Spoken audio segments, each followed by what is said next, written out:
This week on Nations Business, we look into Fiji's historical role as chair of the Group of 77 plus China, the largest voting bloc at the United Nations.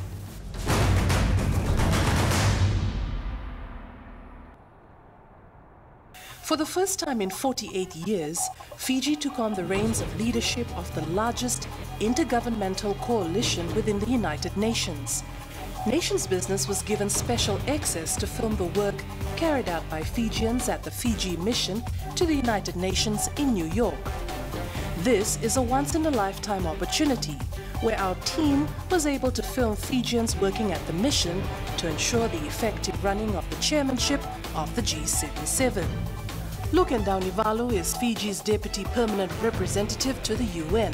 For him, the work undertaken here at the UN is crucial to boosting Fiji's presence on the international stage. Well, this year's been a really challenging year for us, filled with a lot of new things that the mission here in New York typically would not do, but now, because of the chairmanship of G77 and China, we are required to do so certain issues that we would not normally have time for because of the limited number of staff we have. Normally it is 3 or at the most 4 diplomats, including the ambassador. But this year, because of the chairmanship role, we've had to attend to some of those issues and not just participate, but to know about the substance and to have an idea of the group's positions on some of those, on many of those issues. And so with the increase of our staff from 3 to 8, including Ambassador Thompson, we have managed to meet those challenges, but the beauty of it has been the increase in the knowledge and the better understanding of the UN systems work, but also the insight into how the G77 as a negotiating bloc functions within the UN system. We have to be able to support each other, which is why we have backups for each issue. So Sai and I work on 5th. If I'm not available, he's there. If he's not available, I'm there, because he's also been doing the big ticket items of climate change, which is challenging, but it also means that we get not only a depth of experience, but a breadth of experience. Fiji's election to the Group of 77 plus China demonstrates the rising confidence the international community has in allowing Fiji to preside over the 133-member organization, all part of bringing together developing nations under one body to highlight critical issues that affect people. The Group of 77 plus China works towards advancing and promoting international matters that are of great importance to all developing countries and ranges from climate change, sea level rise, health, education, and at the same time collectively promote their economic interests to the United Nations General Assembly. The opportunity arose in 2012 when we were actually approached by some of our big Asian colleagues, countries. When we considered it, we went to the Pacific Small Island Developing States, who are our closest allies here at the United Nations, and we discussed it with them as well. Everybody thought it would be a great idea, first time for a Pacific Island country to lead the G77. So we made a case to the Prime Minister and Cabinet and Minister of Foreign Affairs in Suva, and government gave us the approval to go ahead and bid for it. It is also an opportunity that allows the international community to fully understand the plight of developing countries. We as chair, and this was an initiative from Fiji, have held monthly meetings where we have invited leading speakers from around the world to come and address us on particular subjects, so that G77 would be one step ahead of the game when it came to negotiating with developed countries in the process which gets underway heavily in 2014. The group of 77 plus China was formed in 1964 with 77 founding member states. Their aim to collectively drive developing nations to advance their international voice and influence world trade. With a total of 133 member states, G77 has championed South-South cooperation to boost standards of living and socio-economic interests to the countries in the developing world or global South. The group continue to promote and the interests, the collective interests of developing countries, not only here in New York but also at various G77 chapters, where the group has been also very active in promoting the collective interests of the South. Fiji's chairmanship of the G77 plus China not only gave the country but the entire Pacific region a golden opportunity to reach out to the international community by way of consultation in order to highlight the Pacific region's voice on the international stage. Being a chair of G77, the largest negotiating bloc at the United Nations, which is 133, that's a big milestone achievement for Fiji. No other countries in the Pacific have ever done that. It's a policy strategy that that we've taken in this day and age to catapult or to leverage Fiji's international standing. As you know, that G77 covers every facets of issues like climate change, sustainable development issues, politics, and so forth. So our team in New York that was covering the G77 work in New York have done a tremendous job, and they did so well, and which has resulted in Fiji being recognized internationally in lots of areas of the global agenda.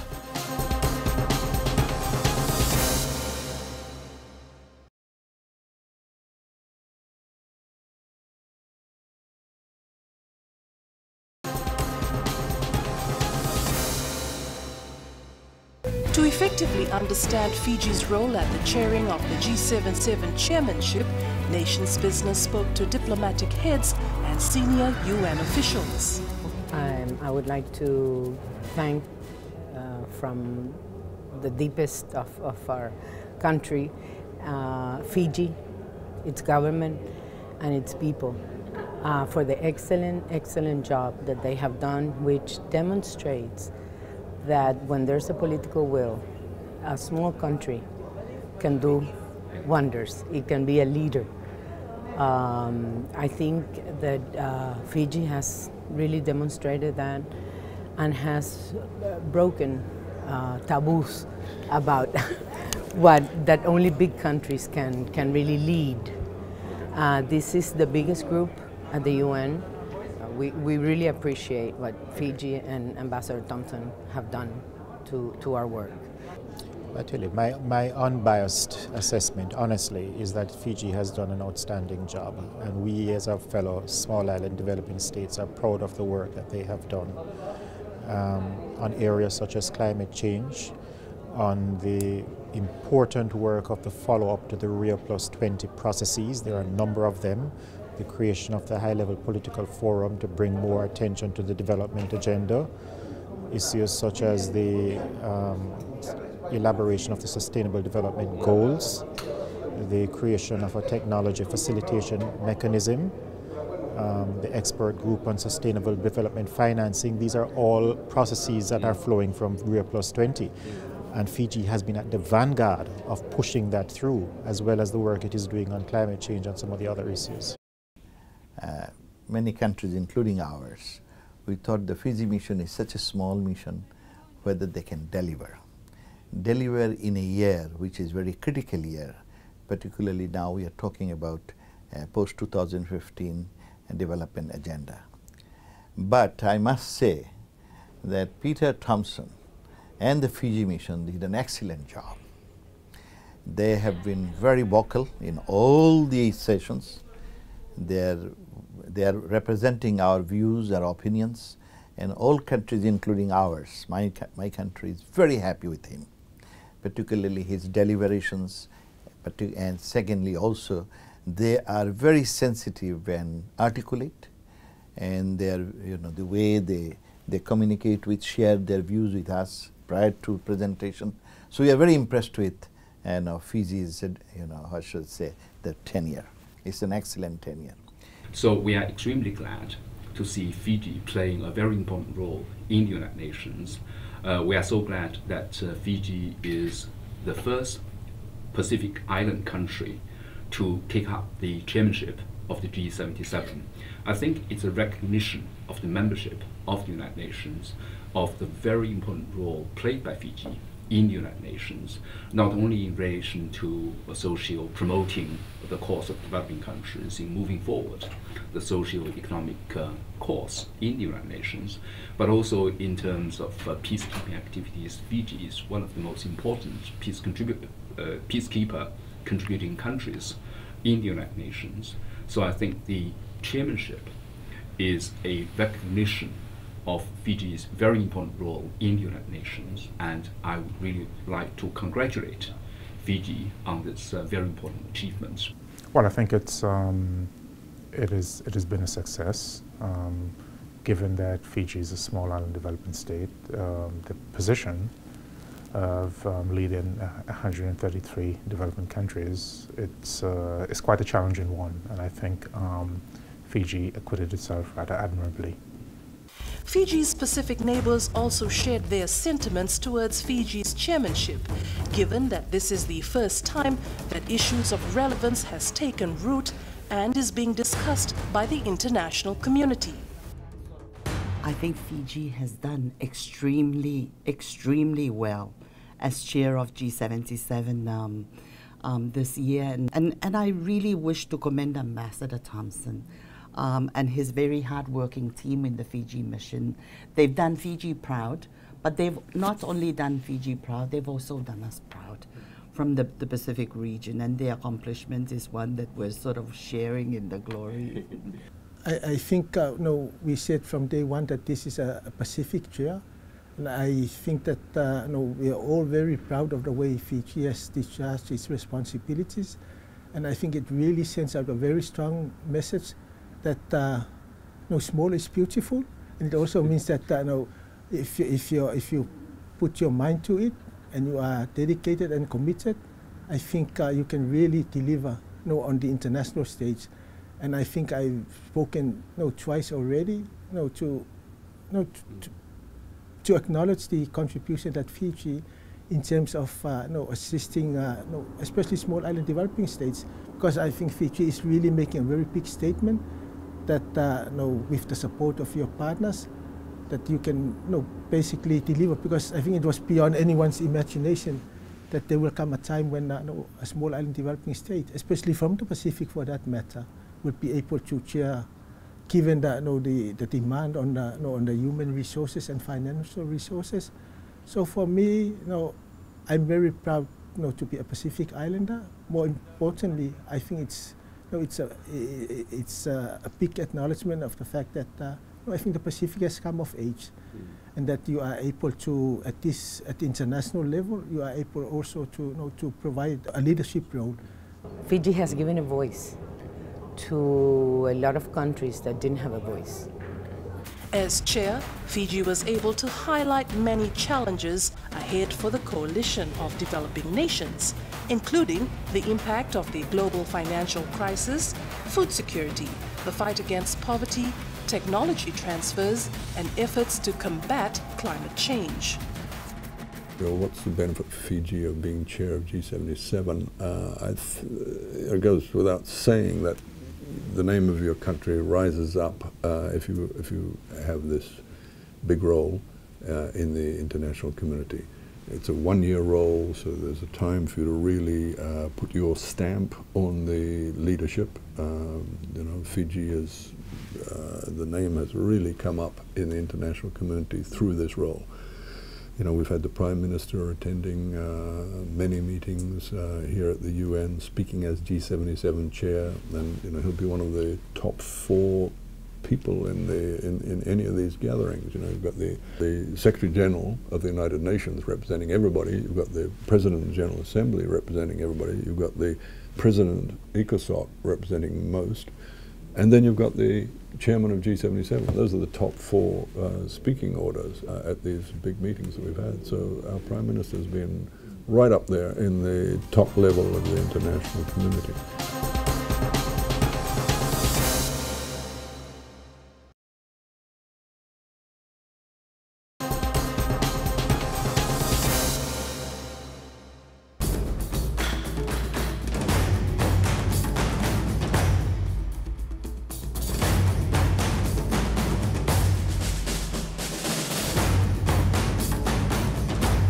In the weeks leading to the handover of the chairmanship, nations business began to understand the enormity of Fiji's presence at the United Nations. Most importantly, Fiji's commitment to promoting global peacekeepers in war-torn zones. I am very happy and proud that, I could assist the delegation of Fiji as the chair of the G77 during the negotiations for the Senior Advisory Group. Now, the Senior Advisory Group is about reimbursements from the United Nations to countries that contribute troops. This includes Fiji, this includes India, of course, in large measure. So we all had a major interest in the matter. We have been debating the rise of the location allowance for our soldiers now for almost 20 years. And it was under Fiji chairmanship that we got a raise. The negotiations was protracted, and it came down to the very fact that member states allowed Fiji and the United States of America to go out and strike a deal. And with the leadership of Ambassador Thompson, I was present. We managed to strike a deal with the Americans, and we took it back to our different constituency and sold it, and we now have an increase in the location allowance of our soldiers taking part in peacekeeping because of that deal. Now that is historic. There's one area that you can't cut down on, which is peacekeeping, because if you look at Africa in particular, the Central African Republic and places, these situations are breaking out all the time where peacekeepers are required. So, how do you control those sort of costs? Well, one of the sad things is that there has not been a rise in peacekeepers' emoluments during that those 30 years, since 30 or 40 years, that this situation of trying to keep a lid on costs has been going on. Because it's been a long drive. Troop contributors have been asking the United Nations to increase the location, the daily subsistence allowance for their troops. And this year we managed to do it. I think those kind of stories are worth talking about. We are not boasting about our efforts, but I think those are real things that we saw, we took part in it, and we are proud and we are humbled by the fact that we were there negotiating for the billions of people around the world. As chair, Fiji was able to press forward issues on climatic change and sustainable development in New York. It's very hard to keep the unity of the group when we talk about climate change because of the vast interest that exists within the group of 77. This year, we managed to hold it together. We did a good job in Germany, Bonn, that when we were walking on the street, people were clapping and shouting on the street, cheering Fiji. Yay, Mr. Chair, our leader. They were saying that. I was looking at it, reflecting on the efforts that we have exerted. These people don't know us. But the fact that we managed to keep the unity of the group, and they were very happy about that. I think that too was very, very satisfactory. There are other moments when Fiji was required to advance the aspirations and challenges of its 133 member countries, especially in shaping the agenda of the future and creating a platform that allows the voices of members of the G77 plus China to participate in the new changing landscape. G77 is fundamental to the world economy and to the people's well-being. What we decide here is really in the best interest of all the peoples of the world.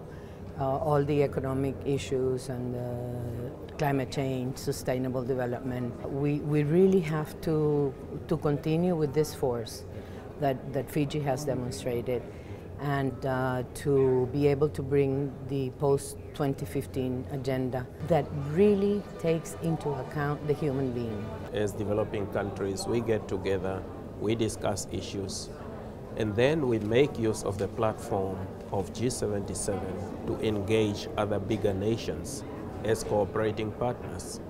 For Fiji in particular, overall globally, our recognition has really grown by so much mileage. And we've made so much friends now. We've signed formal diplomatic relations last year, I think 147. It was never like that in the past. So people, the countries all over the world are slowly gradually beginning to recognize who Fiji is, given that we are only a dot in the Pacific Ocean. For a small country, you've got very safe hands there. From the Prime Minister downwards, we've turned up at all these meetings, we've done the right thing, we've advanced the cause of the G77, and in doing so have advanced the international community's position as well. So we have more bilateral partners, development partners recognizing us. When we have more partners, which means like India, Malaysia, they're giving in donations, development fundings that help some of our grassroots projects. These are all recognized through that channel. Or even if you're doing it on multilateral basis, the international development partners recognizes the fact that Fiji deserves some sort of assistance, perhaps in climate change, waste management, and all other areas. So it opens the door for our bilateral assistance, opens the door for multilateral assistance. And as you know, our government is really keen on developing our grassroots, our communities. And that is with what government is really doing, and is benefiting from this international exposure or international standing that we've received thus far as chair of the G77 in China.